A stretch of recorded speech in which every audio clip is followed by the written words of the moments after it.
नमस्कार दोस्तों, आप सभी का स्वागत है एनबी फैक्टलाइन में। आज हम एक महत्वपूर्ण और चर्चा में चल रहे विषय पर बात करेंगे। वीडियो अंत तक जरूर देखें और सच्चाई को समझें। आज हम एक ऐसे मुद्दे पर बात करने जा रहे हैं जिसने पूरे देश में चर्चा का विषय बना दिया है। वो है पूज्य प्रेमानंद जी महाराज और श्री अनिरुद्धाचार्य जी महाराज पर उठे विवाद और उसमें आई मिस खुशबू पाटनी द्वारा दिए गए बयान। All the namards of the society, all the fucking namard of the society is following this bastard. और लिव इन में रहना क्या गलत है? सबसे पहले बात करते हैं अनिरुद्धाचार्य जी की। उन्होंने अपने प्रवचन में आधुनिक समाज में नैतिक पतन पर चिंता जताई थी। उनका उद्देश्य महिलाओं या किसी विशेष वर्ग को अपमानित करना नहीं था, बल्कि वे समाज के उन पहलुओं की ओर इशारा कर रहे थे जहां आज की युवा पीढ़ी विशेष रूप से नैतिक मूल्यों से दूर होती जा रही है। उन्होंने बाद में सार्वजनिक रूप से माफी भी मांगी और कहा कि उनकी बात को तोड़ मरोड़ कर पेश किया गया यहाँ है। लाते हैं 25 साल की। अब 25 साल की लड़की 4 जगह वो मुंह मार चुकी होती है। देखो बात क्या कही जाती है कि कुछ लड़कियां कैसी होती हैं, कुछ लड़कियां ऐसी होती हैं जो लिव इन में रह करके 4 जगह मुंह मार करके और वो किसी के भी घर की बहू बन के जाएंगी, तो आप ही बताइए क्या वो रिश्ते को निभा पाएंगी। इसलिए लड़की हो या लड़का, दोनों को पहले तो चरित्रवान होना चाहिए।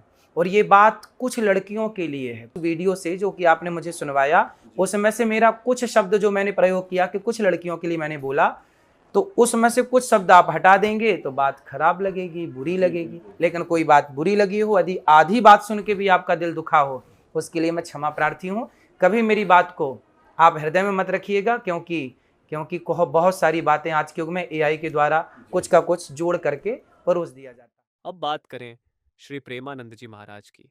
उनका भी यही उद्देश्य था कि समाज में सनातन मूल्यों की रक्षा हो और लोग धर्म की ओर लौटें। उन्होंने ये कहा कि आज के समय में युवाओं में संयम की कमी हो रही है और यह चिंता का विषय है। ये एक सामाजिक सच्चाई है जिसे नकारा नहीं जा सकता। लेकिन कुछ लोगों ने उनकी बातों को व्यक्तिगत अपमान के रूप में ले लिया। अब आइए बात करें खुशबू पाटनी की। एक पूर्व सेना अधिकारी और अभिनेत्री दिशा पाटनी की बहन। उन्होंने जिस भाषा का प्रयोग किया वो किसी भी शिक्षित या समझदार व्यक्ति को शोभा नहीं देता। All the namards of the society, all the fucking namard of the society is आलोचना करना एक बात होती है, लेकिन देश के पूज्य संतों को नामर्द, एंटी नेशनल और अन्य अपमानजनक शब्दों से संबोधित करना न केवल असभ्य है, बल्कि यह हमारी संस्कृति के मूल्यों का भी अपमान है। जब एक व्यक्ति सेना में सेवा कर चुका हो, उसे यह अपेक्षा की जाती है कि वह संयमित भाषा और मर्यादा का पालन करे, न कि सोशल मीडिया पर सनातन धर्म के प्रतीकों का अपमान करे। यह भी स्पष्ट हो चुका है कि खुशबू पाटनी की टिप्पणी को प्रेमानंद जी से जोड़ना एक अफवाह थी। लेकिन दुख की बात यह है कि उनके वीडियो ने अनावश्यक विवाद और भ्रम को जन्म दिया, जिससे लाखों श्रद्धालुओं की भावनाएं आहत हुईं। हमारा उद्देश्य किसी को नीचा दिखाना नहीं है, बल्कि समाज को यह समझाना है कि धर्मगुरुओं का उद्देश्य समाज को जागरूक करना होता है, न कि किसी वर्ग को अपमानित करना। हमें ऐसे विवादों में न पड़कर अपनी संस्कृति और संतों का सम्मान करना चाहिए। तो दोस्तों, आज जो कुछ आपने सुना वो केवल एक झलक थी। इस मुद्दे के पीछे की पूरी सच्चाई, तथ्य और समाज पर पड़ने वाले प्रभावों को हम हमारे आगामी विशेष वीडियो सेव ऑन कल्चर में विस्तार से सामने लाने वाले हैं।